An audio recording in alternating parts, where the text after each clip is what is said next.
Hi, so in this video we'll be looking at the ideas of thermodynamics. Thermodynamics I have actually divided into a couple of parts, and in this first part we'll be looking at these two topics, temperature and heat and first law of thermodynamics. Thermodynamics is a very deep concept. You can just go on and on talking about it. So that is the reason why I've divided this entire video series into different parts. And the next part we'll be looking at the second law, and the part after that we'll be looking at the third law. Okay, so this is the outline of the entire video. You can pause and you can read for yourself. And so let's start with first part of this video, and that is temperature and heat. I'll be doing this presentation in two parts: temperature and heat and first law of thermodynamics. So I hope you are able to follow the mouse cursor here. And in order to keep a track of where we are, there are these two topics written here: temperature and heat, first law of thermodynamics. They'll be highlighted when I am in that particular section. Now as you can see, there are these subsections. So as I go ahead, these subsections will get highlighted. So in that way you can keep a track of which topic we are doing in the particular section. So in this section we'll be looking at temperature, what it actually means. We'll look at zeroth law of thermodynamics. We look at the temperature scale, heat and specific heat. So basically my whole idea here is to debunk certain ideas that we already have about temperature and heat, and get our definitions, ideas very straight as according to the scientific perspective of temperature and heat. So what is temperature? Temperature is basically the quantitative measure of thermal energy of a body. Okay, so thermal energy, basically the energy of a particular body. Now let's just say that there are two vessels, vessel 1 and vessel 2. Now in vessel 1 you have the same liquid, let's say water. Now in vessel 1, when I dip a thermometer, I get a reading, say 40 degrees Celsius, and in the second vessel I get a reading of, say, 70 degrees Celsius. So those numbers, 40 degrees Celsius, 70 degrees Celsius, quickly will tell us that vessel 2 is warmer compared to vessel 1. Now I could make this judgment because of temperature.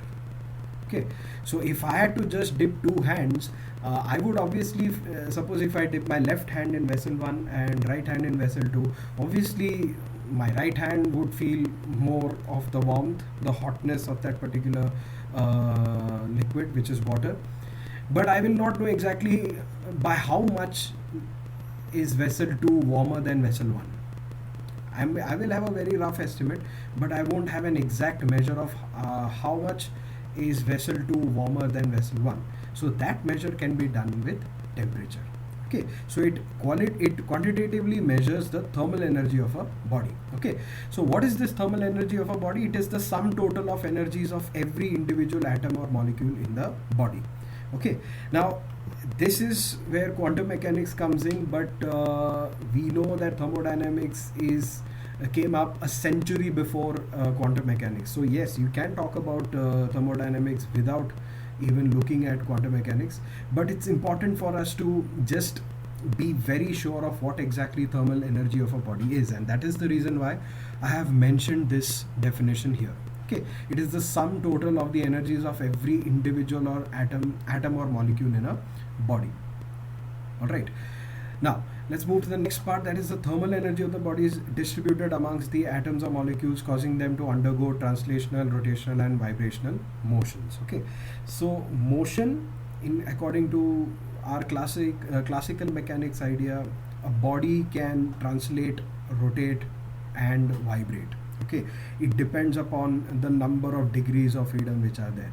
Now I am not going to really go deep into this idea. We will be discussing more about it in our kinetic theory of gases discussion, but for now what you can understand is that every atom and molecule in a system will undergo these three kinds of motions: translational, rotational and vibrational. Translational may not be possible in solids, but in liquids and gases you will definitely find translational, rotational and vibrational. Okay, and to some extent even rotational motion is restricted in solids.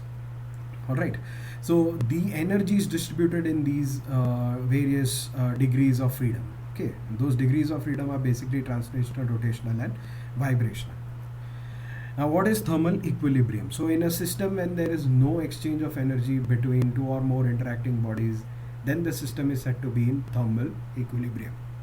Okay, so if I have these two vessels, 40 degrees, 70 degrees Celsius, if I somehow get these two vessels to touch each other, okay, there is going to be an exchange of energy, and you will obviously be able to guess it, that the energy will flow from a higher energy system to a lower energy system. So from vessel 2 to vessel 1, the energy is going to flow. So the temperature of vessel 2 will decrease and the temperature of vessel 1 will increase to such an extent where both the vessels will have the same temperature. That is what we call as thermal equilibrium. Okay, and this thermal equilibrium concept brings us to the first law of thermodynamics. Zeroth law of thermodynamics.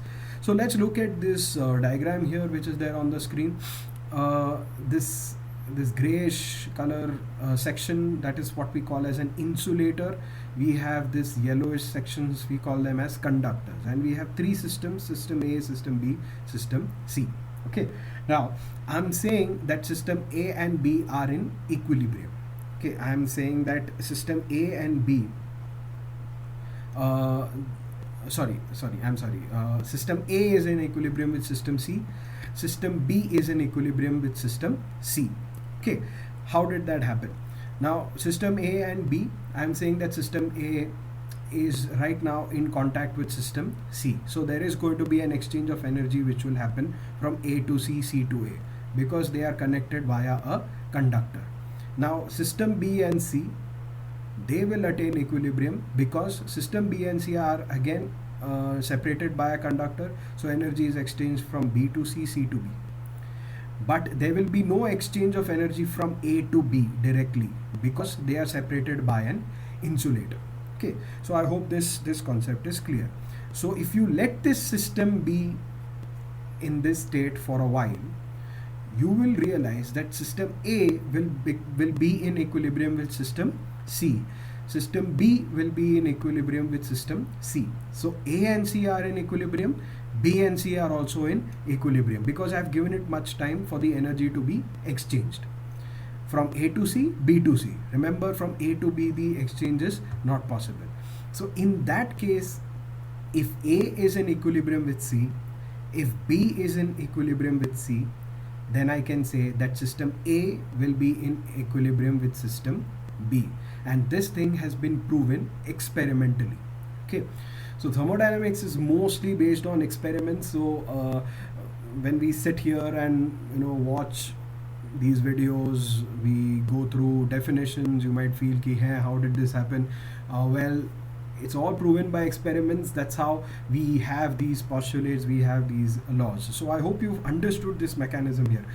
So when I have, again I'm repeating, when I have A and C in contact with each other via a conductor, the energy will be exchanged from A to C, C to A. When I have B and C in contact with each other via a conductor, there will be an exchange of energy from B to C, C to B. Okay, to such an extent where both of them will attain an equilibrium. A and C will attain an equilibrium, B and C will also be attaining an equilibrium. If that happens, system A will be in equilibrium with system C.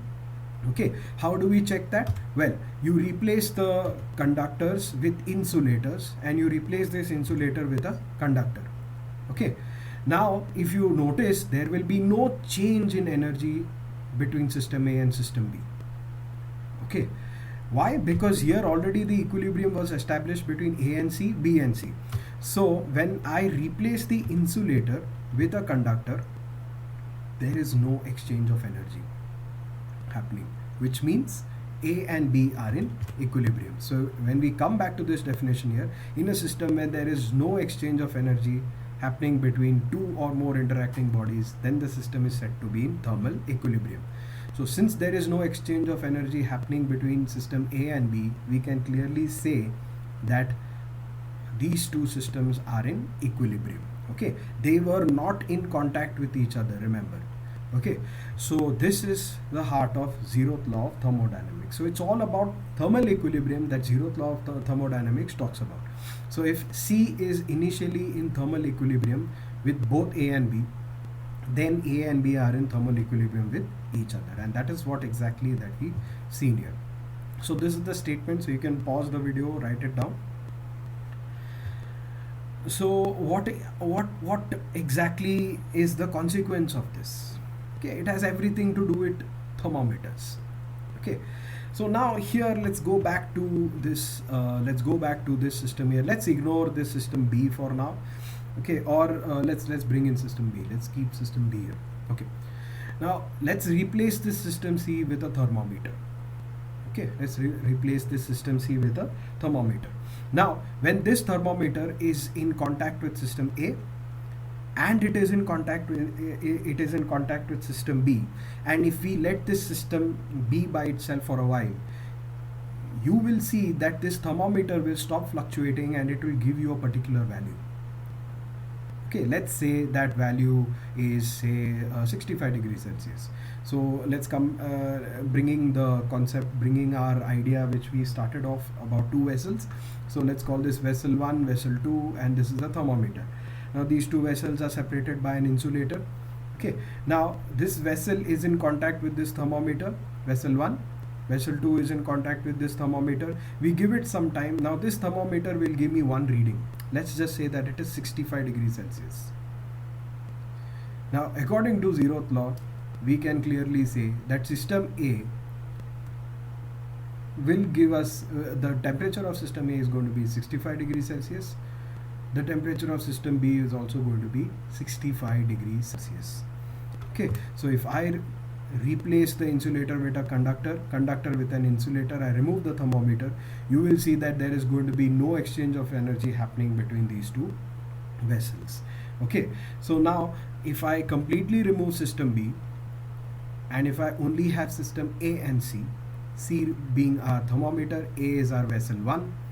So what is happening here is your thermometer is measuring the thermal energy, or it's measuring the temperature of your vessel 1, which is system A. Okay, and this measurement can be done independently as well. Okay, so if I am measuring 65 degrees here also I should be measuring 65 degrees once these two guys are in equilibrium. Alright, now let's come back to this thermometer. Now let's discuss a little bit more about this thermometer. In this thermometer, as you can see, there is a mercury liquid which is there. Okay, so mercury, as you know, it is a metal, and it is a metal which is in its liquid state. So metals, their specific heats are very low.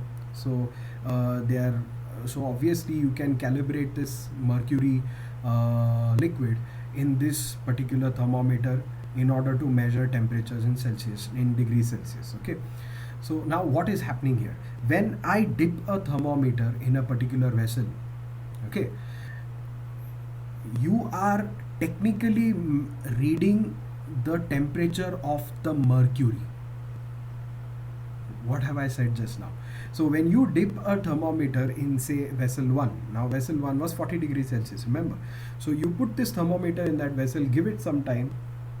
Now this thermometer will measure 40 degrees Celsius. Correct. Now what is that 40 degrees Celsius? That 40 degrees Celsius is actually the temperature of the mercury bulb. Okay, sorry, the temperature of the mercury which is there in the bulb. Now how did I come into this conclusion? Because of zeroth law. Okay, so system C here is mercury. System A is the water which is there in the vessel, and this conductor is that glass glass conducting tube. So what exactly is happening here is the energy is being exchanged from water to mercury via that glass tube. So in this process, the energy is being exchanged from the water to the mercury. Okay, water being system A, mercury being system C. So you are actually seeing the temperature of the mercury. Not technically, it is not of the water that you are seeing, but it is of the mercury. Okay, so this is the main consequence of zeroth law of thermodynamics, and many people miss out on this point. Okay, so it is the measurement, it is the temperature of the mercury that you are seeing technically. Okay, and why is that, and how are we actually equating that to the temperature of water? It is because after some time, when the temperature is not fluctuating, that means system A and system C has attained equilibrium. And that is the reason why I can very confidently say that the measurement, that is the temperature of vessel 1, the water in vessel 1 is 40 degree Celsius. So I hope this idea is very clear to you. I have spent some time in trying to discuss this entire thing for you. Okay, now since we've brought in thermometers, we are talking about temperatures, let's look at the temperature scales. So there are three temperature scales that we know of, and that is Celsius scale, Fahrenheit scale, and the Kelvin scale. Okay, now Celsius Fahrenheit scale is based upon the freezing point and the boiling point of water. Okay, so Celsius is basically the foundation of the Celsius scale is on the freezing point and the boiling point of water. Okay, so Celsius scale, let's say, it begins from 0 degrees Celsius, and at 0 degrees Celsius, as you know, it is the water which freezes. Okay, and at 100 degrees Celsius we have the water which boils. Okay, so Celsius scale is more based on the freezing point and the boiling points of water. Fahrenheit scale is just a simple modification of the Celsius scale. We won't get into the history of it, but yeah, I think this is pretty much more or less what you need to know as of now. Okay, so these two formulae here, it will actually give you an idea of how to convert Celsius to Fahrenheit. So Celsius Fahrenheit temperatures are given by small t. Okay, keep that in mind. So this temperature in Fahrenheit is given by 9 upon 5 times Tc plus 32. Tc stands for temperature in Celsius scale. So so in the same way I can have another formula for Fahrenheit to Celsius. Okay, and the formula for that is this one. Now, what is this Kelvin scale that we have here? Okay, now Kelvin scale is more based upon the ideal gas behavior. Okay, now there is a small mistake here. This is not 273.25, it is 273.15. Okay, so please make that take that note. I might have made a typo here. Okay, so the Kelvin scale is a scale where scientists came up with, because Celsius scale depended upon water, and beyond a certain point the Celsius scale was really not helpful. So what scientists really came up with the idea was, okay, let's come up with a scale where this scale doesn't really depend upon the property of the material that it is measuring, the temperature of the material that it is measuring. So they came up with the idea of this Kelvin scale. So Kelvin scale is more deeply based upon the ideal gas behavior. Okay, so I will of course be discussing about ideal gases, kinetic theory of gases in a later video, and that time I will be giving you a more clearer idea as to how we came up with 273.15. Sorry, this is not 25, it is 15. Okay, so we will be discussing that a lot in detail when we will be doing kinetic theory of gases. But a simple conversion of Celsius to Kelvin is T equals to 273.15 plus Tc. Okay, in most occasions we ignore this 15, but for experimental reasons and for accuracy reasons we take 0.15 as well. Okay, so if you're so basically water freezes at 273.15 Kelvin and it boils at 373.15 Kelvin. So I hope you understood how I got that. So boiling point of water is 100 degrees Celsius, so 273.15 plus 100 will give me 373.15 Kelvin.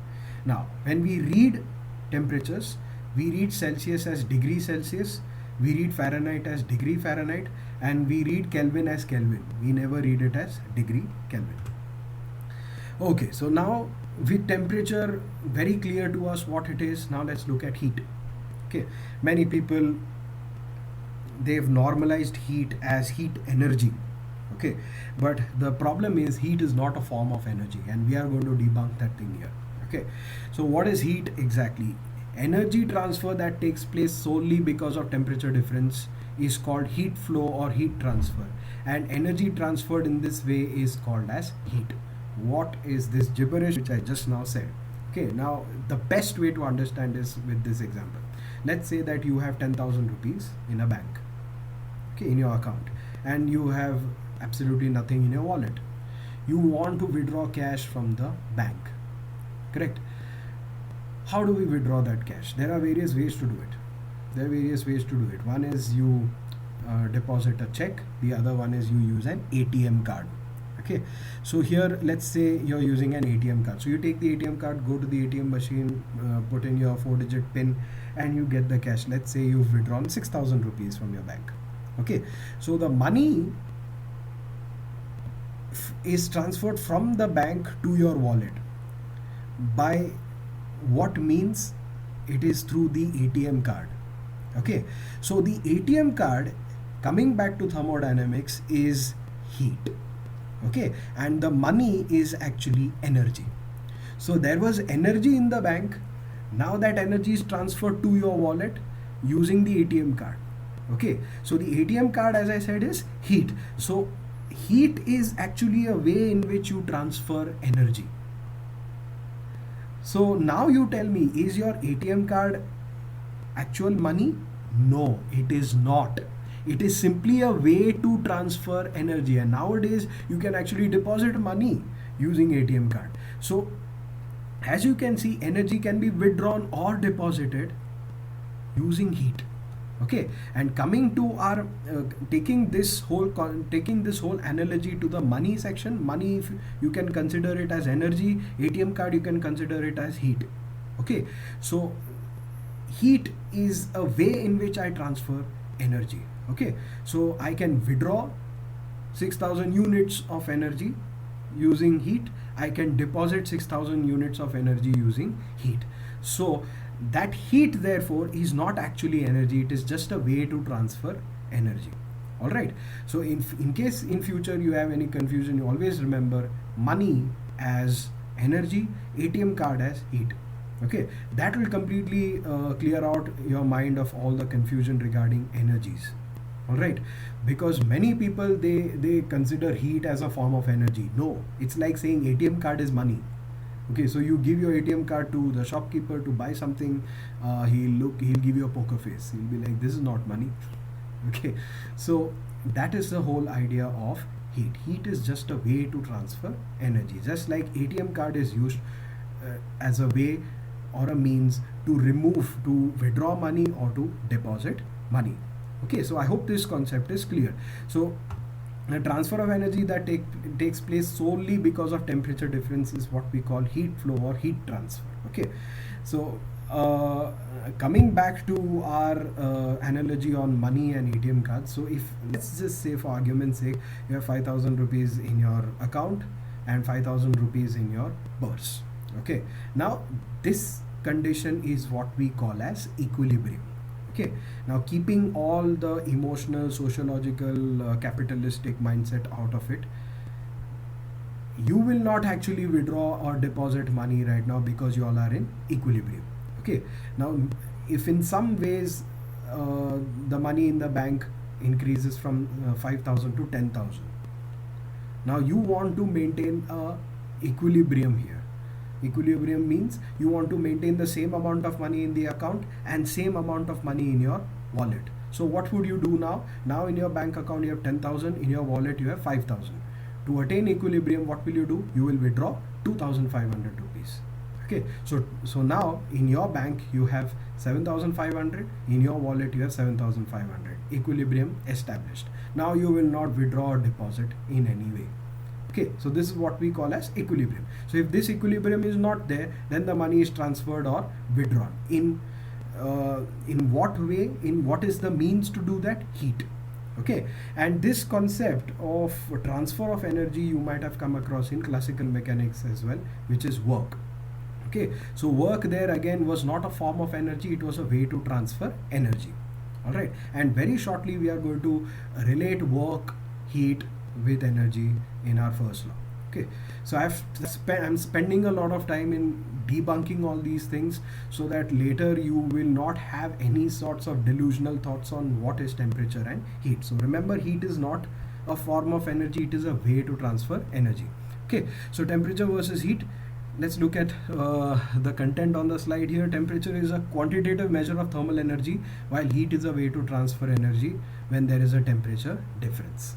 Okay, so when there is no temperature difference, no transfer of energy happening, that is the state of equilibrium that we spoke of. Okay, so heat is not a form of energy but a way to add or subtract energy from a body or a system. Okay, now the unit for heat is calorie. Okay, so calorie is basically the amount of heat required to raise the temperature of 1 gram of water by 1 degree Celsius. Okay, now water is known to be having very high heat capacities. We'll talk about heat capacities in a while.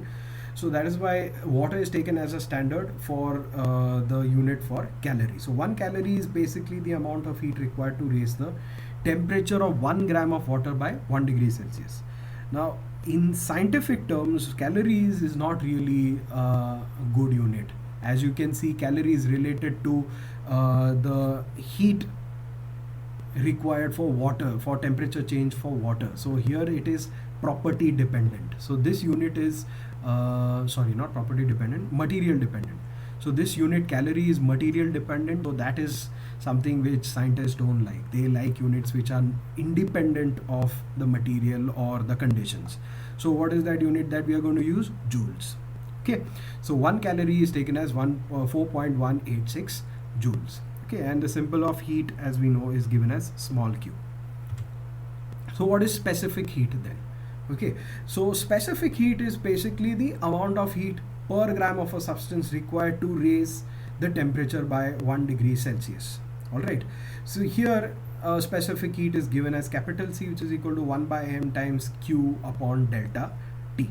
Okay, so this delta T, suppose if the change in temperature is happening by 1 degree Celsius for 1 gram, so specific heat of that particular system is going to be 1 joule, 1 calorie per gram per degree Celsius. Okay, now this again is material dependent unit. We have to shift to a material independent unit, and that is joule per kg Kelvin. All right. So specific heat is basically the amount of heat that a particular system or a body can basically resist before it changes its temperature. Okay, so that is why they say water has got a really high specific heat compared to metals, and you will see why it is so. Because when you actually keep a vessel on a stove to boil water, especially water takes roughly around 7 to 8 minutes to boil, but the temperature of the vessel goes up really fast, really quickly, and that's because metals have very low specific heats. Okay, that is why they are considered as very good conductors of heat. Okay, so again, let me tell you, heat is basically a way to transfer energy. So basically energy is getting transferred from that vessel to the water. Okay, so keep those thoughts in mind. Specific heats of some substances, I think I forgot to put on this table. Maybe I can give this put up this table in the link or in the description below. Alright, so molar specific heat is going to be simply per mole what have I written, 1 gram. Sorry, this has to be 1 mole. Okay, I think I just copy pasted here. So this is 1 mole of a substance required to raise the temperature by 1 degree Celsius. Okay, or 1 Kelvin. So then in that case it's going to be joules, and this is the formula for specific heat. Okay, now we will of course need these terminologies for now. Specific heat at constant volume. So for a particular body or a system, if I measure the specific heat at constant volume, it is given as Cv is equal to Qv by dt. dt is a differential change in temperature, and this is the mathematical form of it. And the specific heat at constant pressure is given as Qp. Again, dt is a differential change. Okay, here it was delta T, which was a definite change. This is a differential change in temperature. We are going to need these expressions when we are going to head into the first law of thermodynamics. So here we come to the conclusion in the first part of thermodynamics. So I hope you've got pretty much an idea on what is temperature and heat.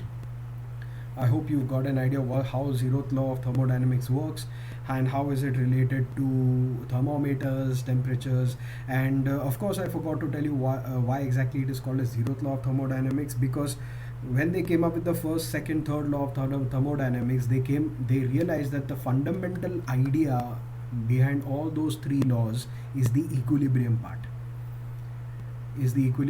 and that equilibrium part they could relate it with temperature, and that's how they came up with the zeroth law of thermodynamics. It's basically the most fundamental law of thermodynamics, uh, based on which you have the first, second, and the third law. So here I'm going to end the video. In the next video we are going to look at the first law of thermodynamics.